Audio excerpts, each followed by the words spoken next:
MP from Samopomich parties, Semenchenko and Yehor Sobolev, who will speak about issues of defense on the frontline cities. May we ask the speakers to kindly approach the microphone.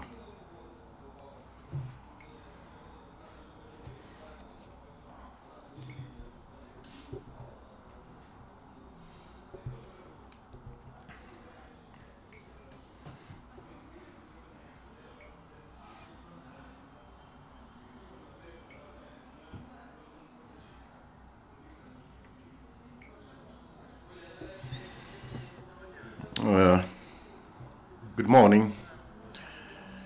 We start our press conference.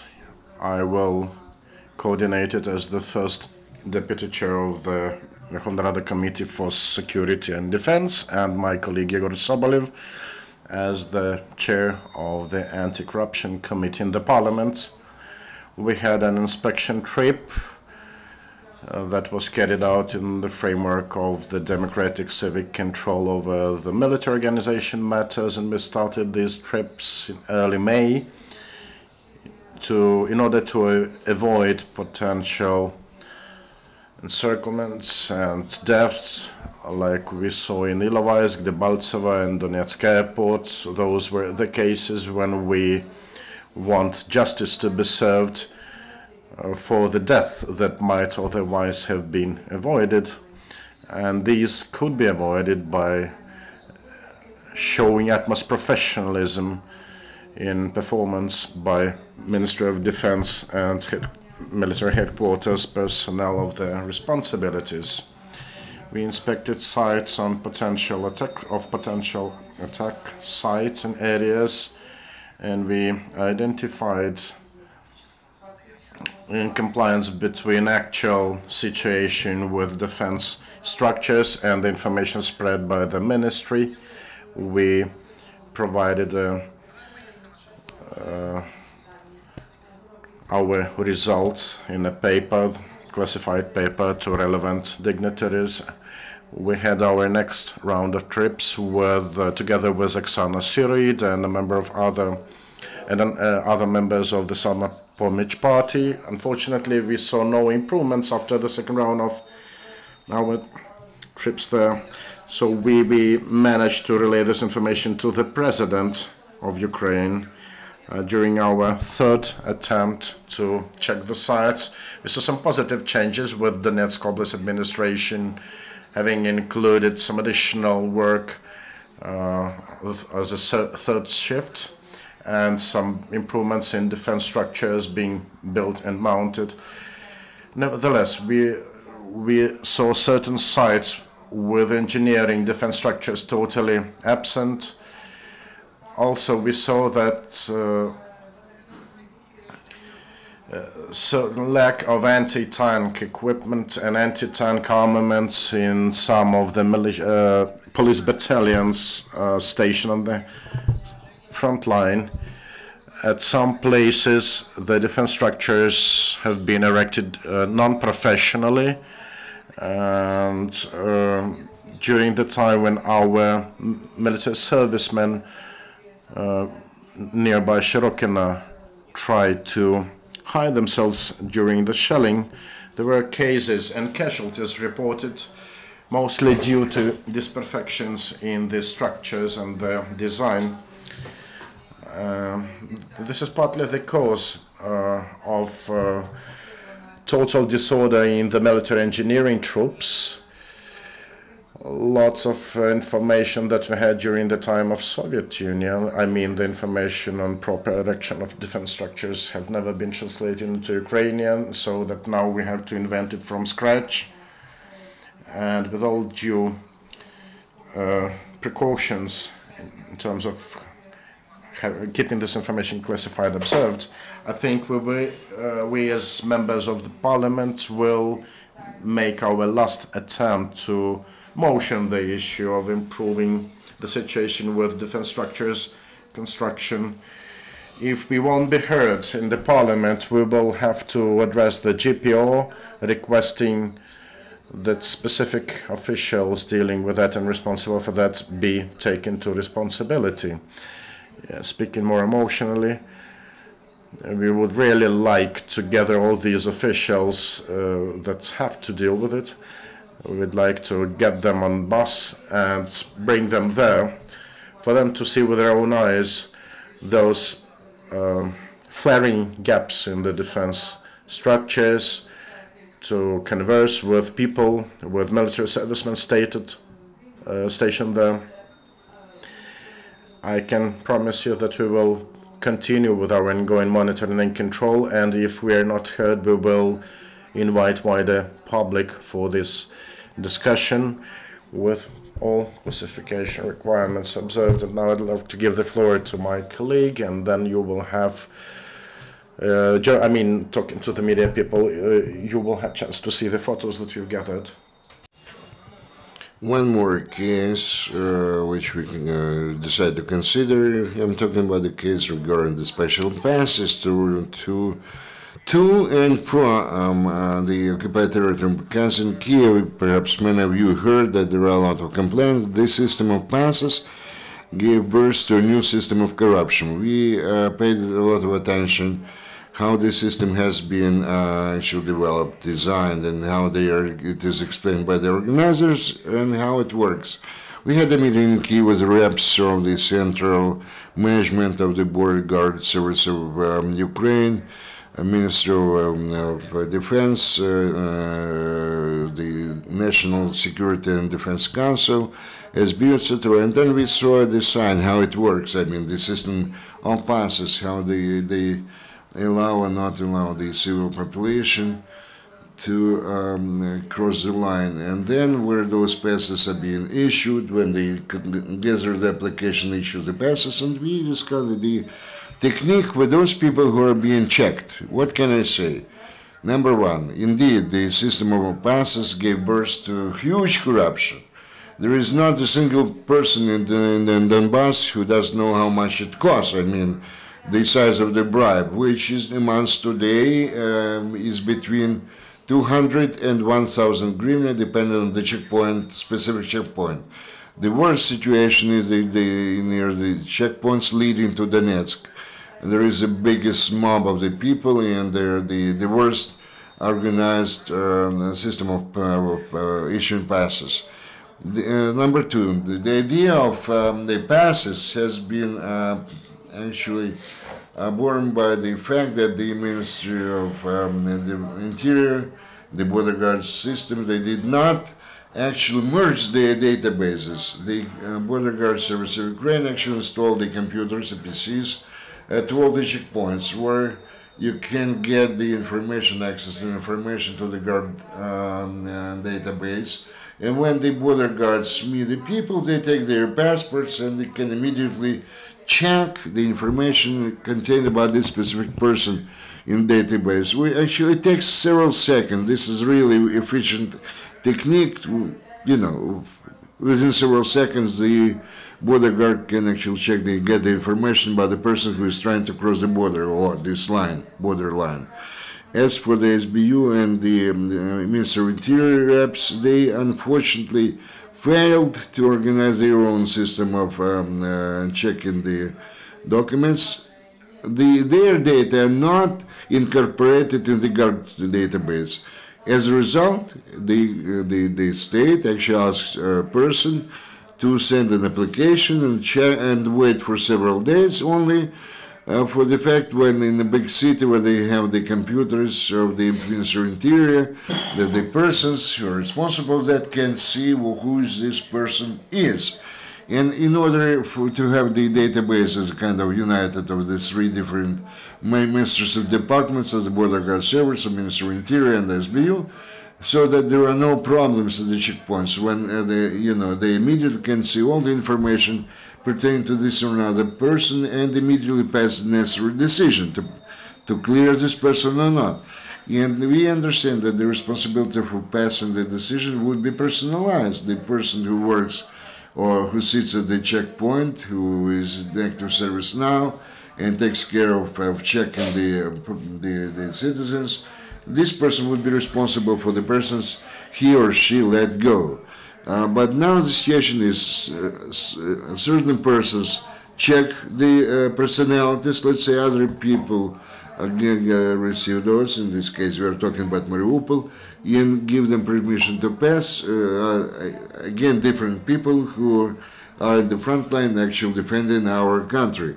So what is our proposal? It's rather simple. We are going to meet with the Secretary of the National Security and Defense Council, Mr. Alexander Turchina. We are going to suggest him that they should cancel the system of passes and obliging the Ministry of Interior to merge the information on the, and incorporate the information into the guard database system of the border guard system service of Ukraine at the checkpoints. This is really important not only to have more efficient control over the possible or probable movement of the saboteurs, of spies or the other enemy's agents.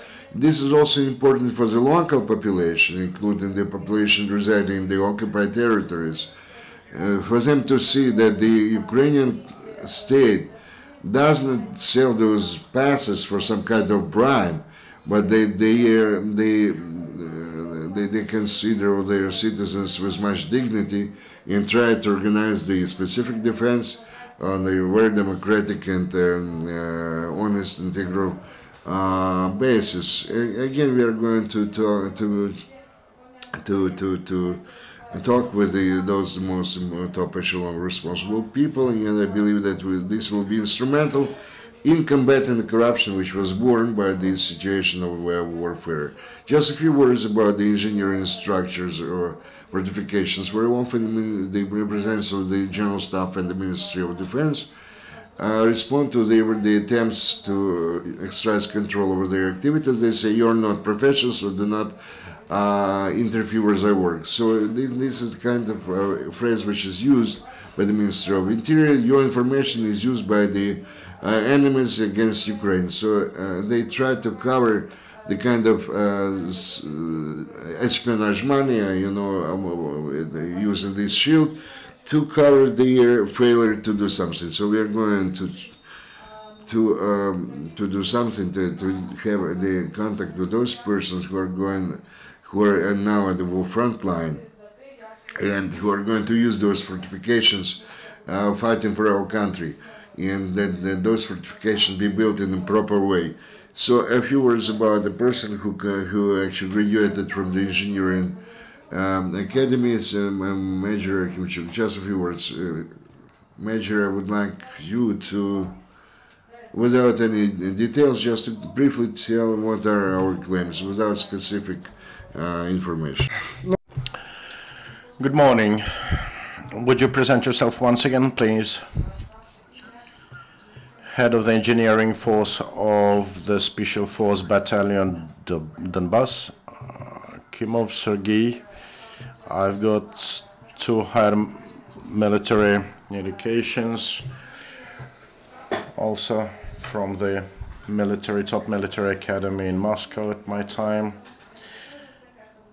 At the moment, I serve in the Donbass Battalion, which is in M sector, city of Mariupol. We pulled out of Shirokino just yesterday to hold a rotation. Unfortunately, for 5 days we were there.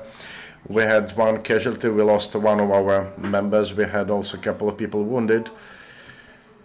And after 2 days off, we will go back to Shirokino to continue with our service.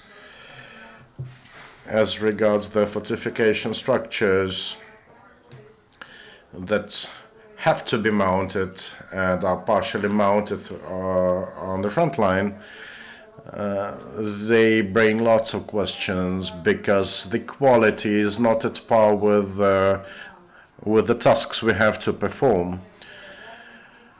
In these areas, I'm not going to declassify much of information for you because really the information may be siphoned elsewhere, but at the moment we can tell you that the structures do not meet the requirements that military have. And I can confirm that, but I would be better able to confirm it during the talks with relevant officials with proper security authorizations.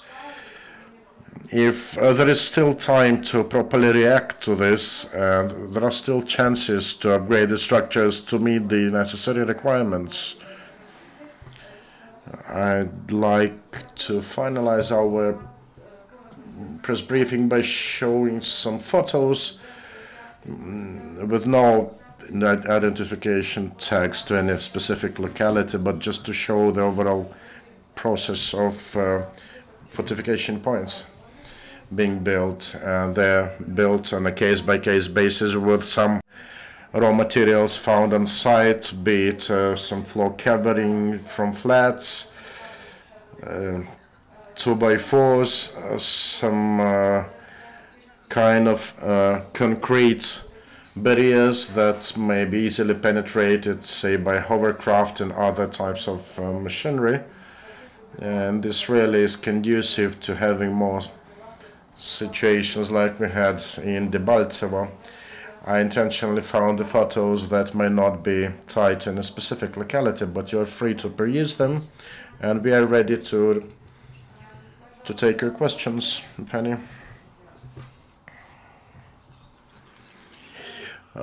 Morning, I'm Igor Melnik, co-chair of the Association of People's Volunteers and head of the volunteer project on fortification structures construction. We had a meeting with my colleagues about a couple of weeks ago when we discussed the fortifications to be built, and so there are some design projects of fortifications to be built within the scope of the program of fortification on the front line, and there are those structures that battalions and military servicemen build by themselves and for themselves, and these are entirely different things. What concerns things being built according to specific design specifications, we provided you with information, and actually we had a verification mission finalized just 25th of May. We were with inspection there. As regards M area, M sector, the situation is complicated that indeed, and not a single squad level fortification point has been erected there. Officially, I mean, and if there were any casualties or woundings because of poor construction, that I can assure you it was because of makeshift fortifications made by the military servicemen themselves, but not those officially built in accordance to approved design. As regards the fortification building program, it is closely monitored by a commission featuring members of the military headquarters, representatives of the Ministry of Regional Development and related officials with proper authorizations. And so the project itself is not classified in any way. It was successfully approved through governmental expert evaluation procedure, and we can check for it. And I agreed with Sergei that he would come to Kiev. We did it a couple of days ago, and now he's here, and we can check what has been done on the grassroots level in the regions neighboring with the front line. So really, if we speak about the makeshift fortifications erected by military servicemen themselves, it's really a point of concern, and we can go on site together with you there to request proper upgrades, to request local suppliers to provide them with, not with used house doors or sandbags, but with some specified and improved materials. The three-line structure of fortification points to be erected according to General Headquarters design. It concerns those areas that have the risk of tank attacks, and this will be done properly. Surely there are certain logistics problems and certain problems with the production of necessary components and structures in Ukraine. Not every concrete plan can easily provide us with necessary nomenclature in quantity on time, so there are problems with it. But I can assure you that the Ministry of Defense is open to considerations, to comments, and both Minister Polterak and Mr. Gusev from the ministry agreed to become involved in the discussion of these matters. But again, may I remind you that this is for oblast governors to oversee the construction on site. And we should remember that it is civil engineering forces that are involved in the construction of these fortifications at third, second, and partially first line of defense. And I can only agree with Semen in terms of certain problems with personnel shortages, certain problems with equipment supply. There is some recent moves, like the one of transferring some of the engineering troops generals being transferred to report to the Ministry of Regional Development. It was a strange move that needs an explanation. You see, the key question is that we see systemic errors and gaps. We really see it in a systemic manner, be it for those fortifications built from the state budget or those built by the military servicemen themselves. The key problem is that we have no established classification of these fortifications to explain people what are they building, what is the purpose of it, what they will be defended from by building this. And this, I think, just the beginning of the chain of issues we have. And that's important because it is about lives of our military servicemen. Thank you to you as the citizen of Ukraine exercising control of these construction matters. It's sad not to see representatives of the military headquarters here, and it's really inconvenient to speak about it without them here. I can tell you that during the meeting with Deputy Minister of Defense Gusev, he was clearly shown certain gap in a given sector of defense line. This is a very important area where Russian occupants may go through, bringing deaths and multiple losses in our military servicemen. But after our discussion, no further steps were taken to somehow handle the situation. And this is not just criticism from our part.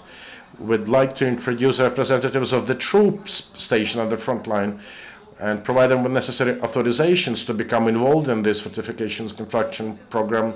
And we need to close this gap that I mentioned, because surely we may not do it instead of the Ministry of Defense, but then we'll have to go to the media, because our topmost priority is lives of our soldiers. We are fully in for constructive engagement, and this is a shared responsibility to think of for the lives.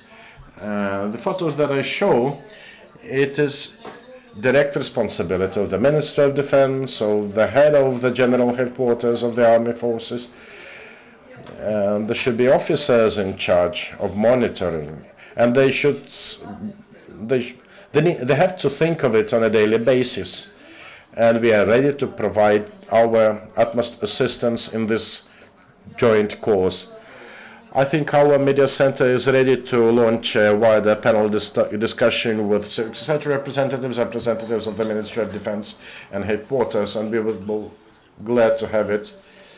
Right on the following day of your visit to sector, your proposals were reviewed at Mr. Muzhenko's office, and actually it was a joint meeting there, and the gap, there were measures taken to close the gap, and you're invited to come to the Ministry of Defense tomorrow to see with your own eyes proper and immediate reaction in the ministry. We identified the exact location of this area, and at the moment there are diffusing, demining activities carried out there which prevent our civil construction engineers from going there and finishing the fortification procedures. So welcome. Thank you for your invitation, and I'd like to thank the media center representatives for their readiness to have a proper discussion here together with volunteers. I do hope it will contribute to improving security in our country. Thank you. One more question regarding the process. What is the probability that in the near future the Ministry of Interior, the Border Guard Service of Ukraine, and the SBU database will be united or merged? This is not a probability, this is a necessity. The border guards have all the information about the specific person, his or her relatives crossing the border by this person, and about the, let's say, impossibility to give permission to this person to move across the border. They have the prompt information about this person, this fresh information about the possible participation of this person in the among the terrorists, and the Ministry of Interior has very important data regarding whether this person was previously let's say among saboteurs or the reconnaissance groups. And this is the armored database which describes all the criminals and the associated persons. To merge all those databases, see the cause of the Ministry of Defense, first of all. Then when we are talking about the crossing the borderline, which is established now, we'll have the real control, real verification, and real apprehension or detention of the people who try to cross the border of Ukraine with the ill or bad plans. Those people who understand how this system has to work, they are sure that for the skilled terrorists among our enemies, they do not have any problems to cross the border today, using, for example, the bribing or buying these notorious pets. Also, we would like to show to the population a real Ukraine, honest, integral, efficient, which really takes care of its own citizens and their security. So the respective decision now, the Secretary of the National Security and Defense Council, if it is going to be passed, is the required prerequisite for change the system. Actually, there is no problem, but lack of the will and the control over the situation when this will is going to be translated into life. But the facts which we studied does not actually put any barriers in the way of the system to be introduced. Also, would like to add a few words about another problem. We are going just to touch upon that problem, because it requires to be specifically considered by the National Security and Defense Council and the Committee for the Combating Corruption. A big problem is crossing the territory, let's say the line of contact by the humanitarian convoy. It so happened that the convoy gets to the territory and they allow it to pass, which carries special cargo freight for the terrorists. And so there is information that some of the SBU officers are involved in that. I actually had contacted yesterday one of the higher officials in SBU, and he promised to do something about that, to look into this matter. But this is really very dangerous information, because SBU, actually the agency which has to prevent this kind of merging of terrorists in the Ukrainian officials, and we are going to deal with that very seriously during the work of our committee and organize control of this issue. Thank you very much. And colleagues, I believe we are going to monitor this situation about this matter later on in the future. So thanks a lot again. And